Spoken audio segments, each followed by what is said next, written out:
নমস্কার। যুক্তি তর্ক সঙ্গে অর্কয়ে আপনাদের স্বাগত।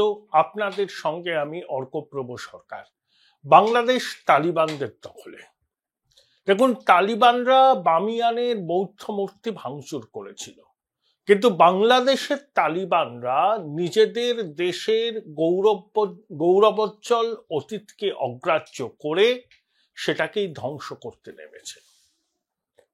কি হয়েছে বাংলাদেশের আপনারা জানেন, আমি শুধু ব্যাখ্যা করবার চেষ্টা করব। দেখুন, বাংলাদেশে গৃহযুদ্ধ শুরু হয়ে গেছে এবং যতদিন যাবে এই গৃহযুদ্ধের তীব্রতা বাড়বে।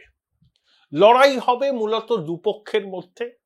একটা মুক্তিযুদ্ধের চেতনাকে যারা হৃদয়ে এখনো ধারণ করে আছেন তাদের সঙ্গে জঙ্গি জেহাদি রাজাকার আল শামস আল বাদারের উত্তরসূরিদের। আমি প্রথম থেকেই বলে আসছি, ইউনূসের অন্তর্বর্তী সরকার জঙ্গি জেহাদিদের সরকার। ছাত্র জনতার নামে যারা তাণ্ডব চালিয়েছে ঢাকায়, চট্টগ্রামে, খুলনায়, কুমিল্লায়, তারা নিছক ছাত্র নয়। এরা জঙ্গিবাদের আদর্শে দীক্ষিত, এরা মৌলবাদের আদর্শে দীক্ষিত, এরা বাংলাদেশের স্বাধীনতাকে অগ্রাহ্য করতে চায়, এরা মুক্তিযুদ্ধের বিরোধী শক্তি, এরা পাকিস্তানের দালাল, এরা বাংলাদেশের নাম পরিবর্তন করে Islamic Republic of east Pakistan করতে চায়। এইটাই তাদের মানসিকতা। এই মানসিকতার প্রতিফলন ঘটেছে ৩২ নম্বর ধানমন্ডিতে বঙ্গবন্ধুর বাসভবনকে ভেঙে ধূলিসাৎ করে দেওয়ার মধ্যে। ৫ই আগস্টের পরেও ৩২ নম্বর ধানমন্ডি আক্রান্ত হয়েছিল, শুধু স্ট্রাকচারটুকু ছিল। কিন্তু যেভাবে বুলডোজার দিয়ে, শাবল দিয়ে, কোদাল দিয়ে জনতা উন্মত্তভাবে তাতে আক্রমণ চালিয়েছে, তার থেকে এটাই মনে হয় এই ছাত্র জনতা এবং তাদের নেতৃত্বের মস্তিষ্কে শুধু ঘৃণা ঘৃণা ঘৃণা। এই ঘৃণা অসাম্প্রদায়িকতার বিরুদ্ধে, এই ঘৃণা গণতন্ত্রের বিরুদ্ধে, এই ঘৃণা অসাম্প্রদায়িক চেতনার বিরুদ্ধে এবং অবশ্যই মুক্তিযুদ্ধের বিরুদ্ধে। শেখ হাসিনা আওয়ামী লীগের অফিসিয়াল টেলিগ্রাম চ্যানেলে, ফেসবুকেও সেটা দেখা গেছে, ভাষণ দিয়েছেন। তিনি দিল্লিতে আছেন। ১ কোটি লোক তার বক্তব্য শুনেছেন। শেখ হাসিনা যেদিনকে ভাষণ দিলেন আর সেদিনকেই ছাত্র জনতা তাণ্ডব চালালো। বলছে তারা স্বৈরাচারের তীর্থভূমিকে ভেঙে ধূলিসাৎ করে দেওয়া হবে, এবং তারা সফল হয়েছে। কিন্তু এই সফলতা কিন্তু আপাতত তারা সফল হয়েছে।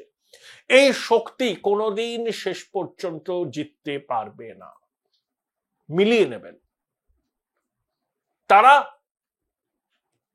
একটা পর্যায়ে জয়ী হয়েছে, কিন্তু চূড়ান্ত লড়াই এখনো বাকি, এবং সেই চূড়ান্ত লড়াইয়ের প্রস্তুতি শুরু হয়ে গেছে। এই ছাত্র জনতা, এই সমন্বয়ক, এই সুদি ইউনূসের জঙ্গি সহযোগীরা ভেবেছেনটা কি? যে মব জাস্টিস করবেন, ভাঙচুর চালাবেন, সংবাদ মাধ্যমকে হুমকি দেবেন, সংবাদ মাধ্যমের কর্মীদের নিগ্রহ করবেন, আর বাংলাদেশের মানুষ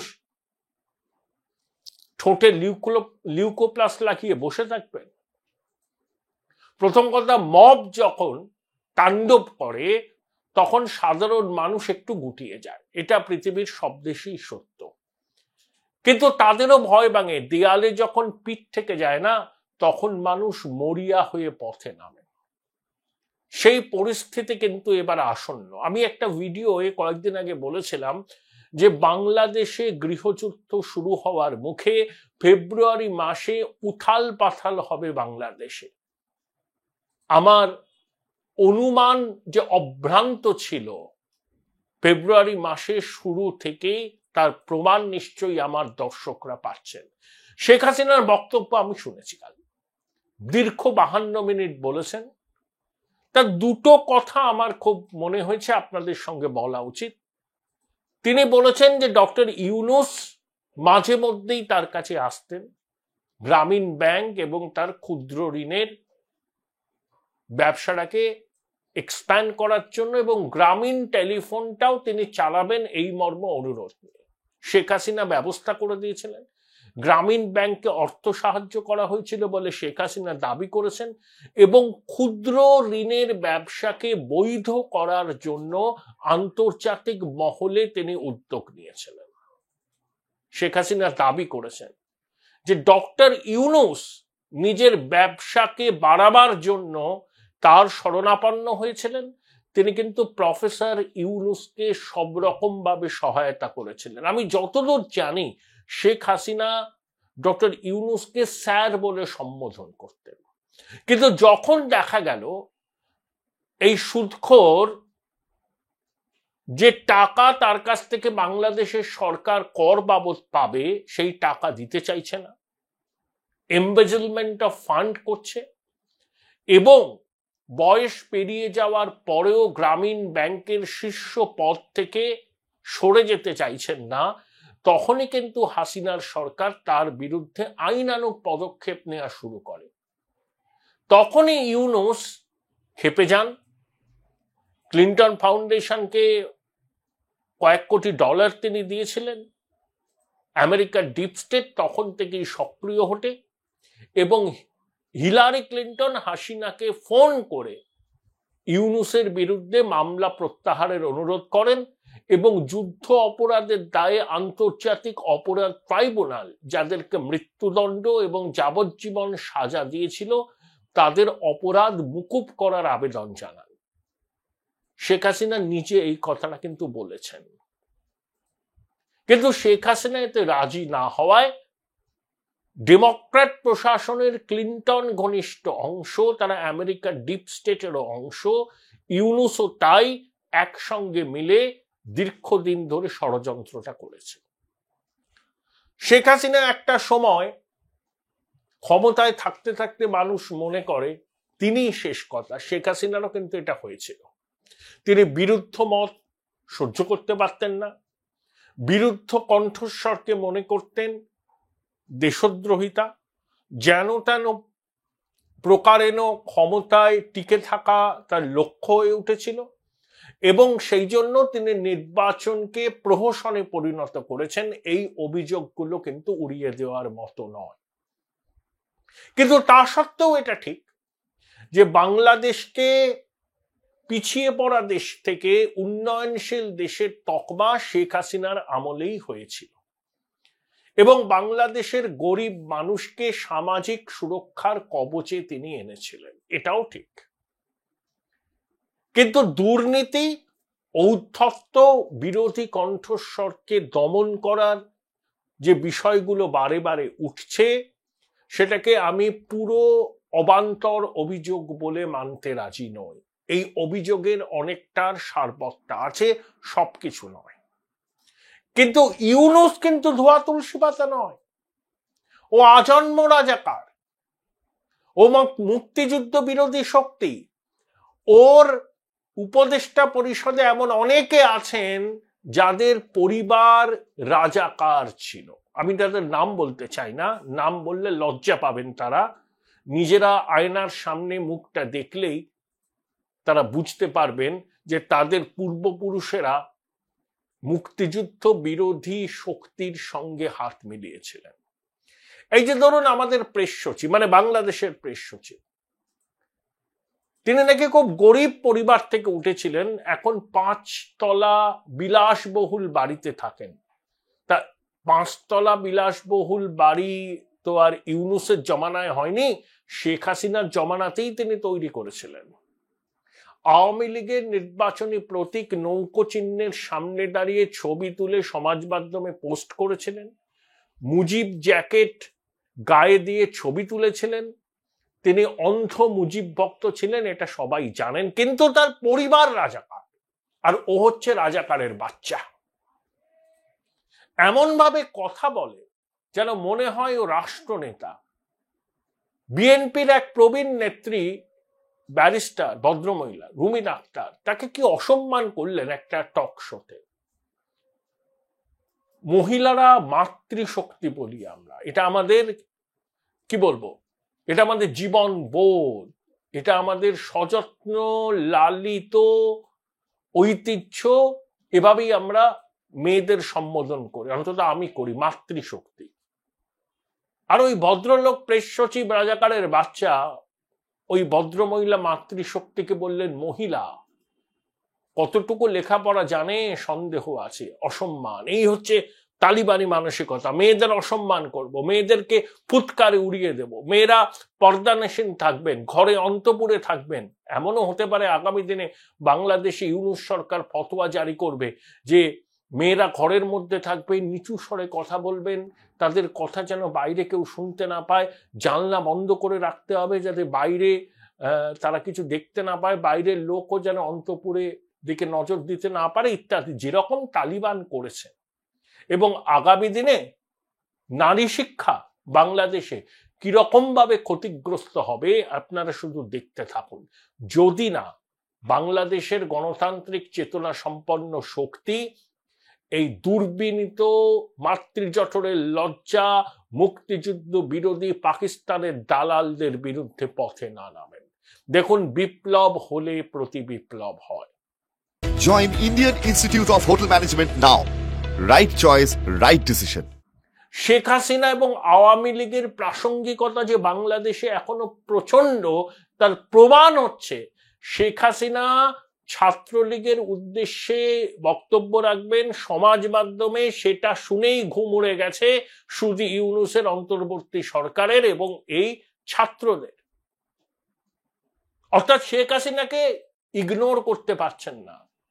ভয়, যদি শেখ হাসিনার বক্তব্যে আবার বাংলাদেশের মানুষ পথে নেমে আসেন, সেই ভয় থেকেই তারা কিন্তু তাণ্ডবটা করেছে। এবং এটা ঠিক, তারা মুক্তিযুদ্ধ বিরোধী শক্তি, তারা বাংলাদেশের অস্তিত্ব মানে না। বাংলাদেশের মানুষ হয়তো বুঝছেন, এখন তারা পরিষ্কার বলতে পারছেন না যে আমরা বাংলাদেশের অস্তিত্ব মানি না, কিন্তু আগামী দিনে তারা বলবেন যে বাংলাদেশের সৃষ্টি হচ্ছে জিন্নাত দ্বিজাতি তত্ত্বের মূলে কুঠারাঘাত, বাংলাদেশের সৃষ্টি ছিল ঐতিহাসিক ভুল, সেই ঐতিহাসিক ভুলের সংশোধন করার সময় এসে গেছে। তাই বাংলাদেশকে আমরা আর বাংলাদেশ বলে রাখবো না, Islamic Republic of east Pakistan বলে ডাকবো। আরে ৩২ নম্বর ধানমন্ডি একটা ঐতিহাসিক বাড়ি, কত রাষ্ট্রনেতা গিয়েছেন ওখানে। ২৫শে মার্চ ১৯৭১ পাক সেনা যখন অপারেশন সার্চলাইট শুরু করলো, সেদিনকে রাত ১২টার পরে ২৬শে মার্চ হয়ে গিয়েছিল, বঙ্গবন্ধুকে ওই ৩২ নম্বর ধানমন্ডি থেকে গ্রেপ্তার করা হয়েছিল। তখনই তিনি বাংলাদেশের স্বাধীনতার ঘোষণা করেছিলেন। ওই ৩২ নম্বর ধানমন্ডিতেই ৭৫ সালের ১৫ই আগস্ট সপরিবারে শেখ মুজিবুর রহমানকে হত্যা করা হয়েছিল। বাংলাদেশের স্বাধীনতার ইতিহাস, মুক্তিযুদ্ধের ইতিহাস সবকিছুর সঙ্গে ৩২ নম্বর ধানমন্ডি অঙ্গাঙ্গিভাবে জড়িত। আমিও গেছি ২০১২ সালে, সরকারি অতিথি হিসাবে গিয়েছিলাম বাংলাদেশে। তাহলে আপনি একটা দালান ভেঙে দিলেন, একটা বাড়ি ভেঙে দিলেন, ইটগুলোকে শাবল দিয়ে খুঁচিয়ে খুঁচিয়ে তুললেন, উল্লাস করলেন, জান্তব উল্লাস, তাহলে কি ইতিহাস বৃথা হয়ে যাবে? ইতিহাসকে কি এভাবে একটা বাড়ি, একটা সৌধ, একটা মুরাল, একটা হাববাস্ট ভেঙে ভুলিয়ে দেওয়া যায়? Doctor Yunus, history will not be kinder to you. আপনারও নির্মম পরিণতি হবে, আপনি মিলিয়ে নেবেন। এবং এই ছাত্র জনতা, বিশেষ করে এই সমন্বয়ক, এই মাহফুজ, এই হাসনাত, এই সার্জিস, এই নাহিদ, এদেরও করুণ পরিণতি অপেক্ষা করে আছে। তারা, বাংলাদেশের কত শতাংশ মানুষ তাদেরকে সমর্থন করে? হার্ডলি 15%। কিন্তু মব যখন রাস্তায় নেমে আসে অস্ত্র নিয়ে, লাঠি নিয়ে, তখন সাধারণ শান্তিপ্রিয় মানুষ প্রতিবাদ করার ইচ্ছা থাকলেও করতে পারেন না, কারণ নিগৃহীত হওয়ার, লাঞ্ছিত হওয়ার, খুন হওয়ার আশঙ্কা থাকে। সেনাবাহিনী বাধা দিতে পারত, আমি মনে করি বাধা না দিয়ে ঠিক করেছে। বাধা দিলেই সেনাবাহিনীকে বল প্রয়োগ করতে হতো, ছাত্র জনতা নামক এই দুষ্কৃতীদের সঙ্গে সেনাবাহিনীর সংঘর্ষ লেগে যেত, এবং সেনাবাহিনী আইন শৃঙ্খলার কাজ কিন্তু রক্ষা করা তাদের কি বলবো কেয়ারের মধ্যে পড়ে না, কি রেসপন্সিবিলিটি এরিয়ার মধ্যে পড়ে না। তারা বাধ্য হয়ে এখন আইন শৃঙ্খলা পরিস্থিতি রক্ষায় নেমেছে। সেনাবাহিনী যদি গুলি চালিয়ে দিত তাহলে এক সাংঘাতিক ঘটনা ঘটত। সেনাবাহিনী গিয়েছিল, কিন্তু পরিস্থিতি দেখে তারা সরে এসছে। আমি মনে করি সঠিক কাজ হয়েছে। সেনাবাহিনী সরে যেতে পারে, সেনাবাহিনীর মধ্যেও অনেক মানুষ আছেন, অনেক সেনাকর্তা আছেন যারা ছাত্রদের এই তাণ্ডবকে বরদাস্ত করছেন না। 32 নম্বর ধানমন্ডি আপনি ভেঙে দিলেন, খুলনাতে শেখ মুজিবের কাকার বাড়ি ভেঙে দিলেন, বিশ্ববিদ্যালয়ে শেখ মুজিব হাসিনার ফলক মুছে ভেঙে দিলেন, হাব্বাস ভেঙে দিলেন, মুরাল ভেঙে দিলেন, তাতে কি হলো? মুক্তিযুদ্ধকে কি এইসব তাণ্ডব করে অস্বীকার করা যায়? বাংলাদেশের সংখ্যাগরিষ্ঠ মানুষের মনে মুক্তিযুদ্ধের চেতনা এখনো উজ্জ্বল। এই অপচেষ্টা কোনোদিনই সফল হবে না, এবং গৃহযুদ্ধ শুরু হয়ে গেছে। দেখবেন কয়েকদিনের মধ্যে আওয়ামী লীগের কর্মী সমর্থকরাও কিন্তু নেমে পড়বেন। হয় এসপার নয় ওসপার। হিন্দিতে একটা কথা আছে, আর পার কি লড়াই। এই আর পার কি লড়াই হবে বাংলাদেশে, এবং তাতে মুক্তিযুদ্ধের শক্তিরই জয় হবে। সময় লাগতে পারে, কিন্তু শেষ হাসি বা শেষ বিজয় তাদেরই হবে, এটাই ইতিহাসের নিয়ম। অশুভ শক্তি, জঙ্গি জেহাদিরা তাৎক্ষণিক সাফল্য লাভ করতে পারেন, সেই সাফল্যকে ধরে রাখা তাদের পক্ষে সম্ভব নয় যখন এমন একটা সমাজ, যেই সমাজের মূলে রয়েছে মুক্তিযুদ্ধের প্রেরণা। আরে জামাত তো মুক্তিযুদ্ধের বিরোধী শক্তি, পরাজিত শক্তি। ওর তো পাকিস্তানের দালাল, রাজাকার, আল বাদর, আল শামস। এদের ভূমিকা পৃথিবীর মানুষ জানেন। 71-এর মুক্তিযুদ্ধেরা কি করেছিল। আর এই সমন্বয়ক বলুন, এই উপদেষ্টারা বলুন, এই ছাত্র নেতাগুলো বলুন, এদের প্রত্যেকের বাপ কাকারা হচ্ছে রাজাকার। এরা রাজাকারের বাচ্চা, এরা পাকিস্তানের দালাল, এগুলো মাতৃজঠরের লজ্জা। এদের কাছ থেকে বাংলাদেশের মানুষ কিচ্ছু প্রত্যাশা করবেন না। এরা একধারে দুর্নীতিগ্রস্ত, একধারে সাম্প্রদায়িক, একধারে র্যাডিক্যাল ইসলামের ভাবধারায় দীক্ষিত। অধিকাংশ মাদ্রাসা শিক্ষায় শিক্ষিত। ছোটবেলা থেকেই মস্তিষ্কে এদের ঘৃণা ভরে দেওয়া হয়েছে। সেকুলার পন্থীদের প্রতি ঘৃণা, ধর্মীয় সংখ্যালঘুদের প্রতি ঘৃণা, মুক্তিযুদ্ধের পক্ষের শক্তির পক্ষে ঘৃণা। এই সম্মিলিত ঘৃণার বিস্ফোরণ দেখছে বাংলাদেশের মানুষ, যেটা ঢাকার রাজপথে আছড়ে পড়ছে। কিন্তু কতদিন এই তাণ্ডব? বেশি দিন চলবে না। শেখ হাসিনা আবার বক্তব্য রাখবেন, হরতাল হবে, এবং এরপর তিনি আওয়ামী লীগের কর্মী সমর্থকদের সরাসরি পথে নেমে মোকাবিলা করার আহ্বান জানাবেন। ঘরে বসে মরার কোনো তো মানে নেই। তাহলে মরার আগে বীরের মতো লড়াই করে মরবে। আওয়ামী লীগের কর্মী সমর্থকরা এখন যদি ঘরে ঢুকে থাকেন, এমনিতেই তারা আক্রান্ত হচ্ছেন, মিথ্যা মামলায় ফাঁসছেন, খুন করা হচ্ছে। পুলিশেরও একই হাল। পুলিশ এখনো কাজে ফেরেনি, সেনাবাহিনী দ্বিধাগ্রস্ত। তাই শেখ হাসিনা যদি আওয়ামী লীগের কর্মী সমর্থকদের বলেন এনাফ ইজ এনাফ, আপনারা অহিংসভাবে পথে নেমে প্রতিবাদ করুন, এবং সেটা শুরু হবে, তাহলে লড়াইটা কি দাঁড়াবে? মুক্তিযুদ্ধের পক্ষের শক্তির সঙ্গে মুক্তিযুদ্ধের পরাজিত শক্তি, অর্থাৎ শুভবুদ্ধি সম্পন্ন বাংলাদেশের মানুষের সঙ্গে জঙ্গি জেহাদিদের লড়াই এবার বাংলাদেশের রাজপথে হবে। কেউ ঠেকাতে পারবে না, ইনএভিটেবল। এবং বাংলাদেশ উন্নয়নশীল দেশ থেকে পিছিয়ে পড়া দেশের শেষ সারিতে গিয়ে দাঁড়াবে। আমরা দেখব কি করব। আমাদের তো কিছু করণীয় নেই। ওই বস্ত্র শিল্প বাংলাদেশের নাম হয়েছিল, $80 বিলিয়ন এক্সপোর্ট করে পেত, টার্গেট ছিল $100 বিলিয়ন। ইতিমধ্যেই সেই জায়গাটা ওরা ভিয়েতনামের কাছে হারিয়েছে। এবার বাংলাদেশের বস্ত্র শিল্পের অনেক বরাত ভারতে চলে আসবে, তামিলনাড়ুর কোয়েম্বাটুরে আসবে, উত্তরপ্রদেশে আসবে।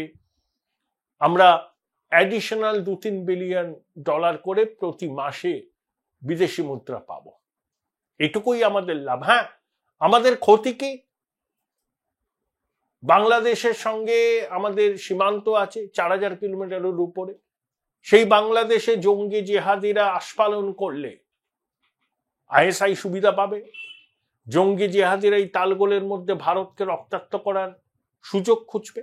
সেই দুঃসাহস দেখালে ঘরে ঢুকে মেরে আসা হবে, সেটা নিয়ে নিশ্চিন্ত থাকুন। জঙ্গি জিহাদিরা এবং তাদের ধর্মপিতারা ভারত বিরোধী আস্ফালন করলে ঘরে ঢুকে মেরে আসা হবে, পাকিস্তান জানে। আর পাকিস্তান যতই ভারতকে রক্তাক্ত করার চেষ্টা করে, দেখবেন কি অদ্ভুত নিয়ম। বালুচিস্তানে পাক সেনা, বালুচ লিবারেশন আর্মির হাতে খুন হচ্ছেন। তেহরিকে তালিবান পাকিস্তান আক্রমণ করছে। পাকিস্তান যত ভারতকে রক্তাক্ত করার চেষ্টা করবে, নিজেরা তত বেশি রক্তাক্ত হবে এবং পাকিস্তানের ভূগোলও বদলে যাবে, আজ না হয় কাল। যে পাক অধিকৃত কাশ্মীর পণ্ডিত নেহরুর ভুল নীতির জন্য এখনো পর্যন্ত পাকিস্তান দখল করে আছে, সেই পাক অধিকৃত কাশ্মীর আজ না হয় কাল আমাদের অংশ হবে।